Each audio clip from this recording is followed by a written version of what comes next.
بسم اللہ الرحمن الرحیم اللہم صلی علی محمد وآلہ وعطرتہ بعدد کل معلوم لک۔ سامعین محتشم، ایک وقت ہوا کرتا تھا کہ جب ہم اپنے بزرگوں سے، اپنے بڑوں سے سنا کرتے تھے کہ یہود و نصارہ، انگریز، غیر مسلم، ہندو یہ پاکستان میں اور مسلمانوں کے اندر بے حیائی کو پھیلانے کی کوشش کر رہے ہیں، اور بے حیائی پھیلا کر انگریز مسلمانوں کا ایمان کمزور کرنا چاہتا ہے۔ یہ افواہیں ہوا کرتی تھی ایک وقت میں، اور ہم اپنے بزرگوں سے یہ باتیں سنتے تھے۔ آج ایسا وقت ہے کہ ہم اپنے بڑوں سے یہ نہیں سنتے کہ انگریز جو ہے وہ بے حیائی پھیلانا چاہتا ہے، غیر مسلم، کافر، یہود و نصارہ، ہندو بے حیائی پھیلا کے مسلمانوں کا ایمان کمزور کرنا چاہتے ہیں۔ بلکہ آج کے مسلمان کو دیکھیں تو آج کے مسلمان نے بے حیائی کے اندر انگریز کے بھی ریکارڈ توڑ دیے ہیں، ہندوؤں کے، یہود و نصارہ کی بھی ریکارڈ توڑ دیے۔ حیا مسلمان کا زیور ہے، اور یوں کہوں تو یہ بات بعید نہیں ہوگی، حیا مسلمان کا لباس ہے۔ وہ لباس جس کو اتارنے کے لیے انگریز نے، ہندوؤں نے، یہود و نصارہ نے اور ساری مغربی دنیا نے کئی سالوں تک اور صدیوں تک زور لگایا کہ مسلمانوں کا حیا کا لباس اتر جائے، اور وہ نہیں اتار پائے۔ آج وہی لباس مسلمانوں نے خود اتار کے ان کے سامنے رکھ دیا، اور مسلمانوں نے ایک دوسرے کے مقابلے میں بے حیائی کے ریکارڈ قائم کر دیے۔ آج ہمارا سوشل میڈیا سارا کا سارا بے حیائی سے لبریز ہے۔ ساری مثالیں ہمارے سامنے ہیں۔ حال ہی میں دیکھیں، رجب بٹ کو دیکھیں، ڈکی بائی کو دیکھیں کہ بے حیائی کے ریکارڈ قائم ہو رہے ہیں۔ میرے آقا صلی اللہ علیہ وسلم کا فرمان تو یہ ہے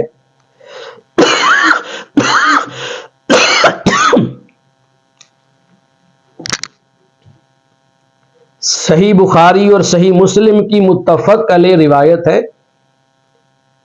حضرت ابی سعید خدری رضی اللہ تعالی عنہ اس حدیث پاک کے راوی ہیں۔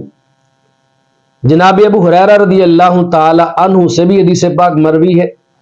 میرے آقا صلی اللہ علیہ وسلم نے فرمایا، الحیاء من الایمان، حیا ایمان کا حصہ ہے۔ اور صحیح مسلم اور صحیح بخاری ہی کی روایت میں ہے، الحیاء شعبۃ من الایمان، حیا ایمان کی ایک شاخ ہے، حیا ایمان کا ایک شعبہ ہے۔ اور صحیح بخاری کی روایت میں میرے آقا صلی اللہ علیہ وسلم کا یہ فرمان بھی موجود ہے، الحیاء لا یأتی الا بخیر، کہ حیا صرف اور صرف خیر اور بھلائی لاتی ہے۔ جس بندے کے دامن میں حیا ہے وہاں بلائیاں ہی بلائیاں ہیں۔ یہ ہو نہیں سکتا کہ بندہ با حیا ہو اور بلائی سے خالی ہو۔ جہاں حیا ہے، جس دامن کے ساتھ حیا وابستہ ہے، وہاں بلائی ہی بلائی آئے گی۔ اور جو دامن حیا سے خالی ہو گیا، جس دامن سے حیا کوچ کر گئی، حیا چلی گئی، وہاں کبھی بھلائی نہیں آ سکتی۔ ایک اور روایت میں، صحیح مسلم کی روایت میں میرے آقا صلی اللہ علیہ وسلم نے فرمایا، الحیاء کلہ خیر، حیا ساری کی ساری خیر ہی خیر ہے، حیا بھلائی ہی بھلائی ہے۔ تو جس جگہ پر خیر ہی خیر مل رہی ہے، بھلائی ہی بھلائی مل رہی ہے، اور اچھائی ہی اچھائی نصیب ہو رہی ہے، ادھر کو ہم نے جانا چھوڑ دیا ہے۔ اور جہاں سے بھلائی آنے کی کوئی امید نہیں، خیر کی کوئی توقع نہیں ہے، جہاں خیر دور دور تک نظر نہیں آتی، ہماری ساری توجہ آج اسی جانب ہے۔ الامان والحفیظ، حدیث پاک میں آتا ہے، میرے آقا صلی اللہ علیہ وسلم پردہ کرنے والی دوشیزہ اور باکرہ لڑکیوں سے بھی زیادہ حیادار تھے۔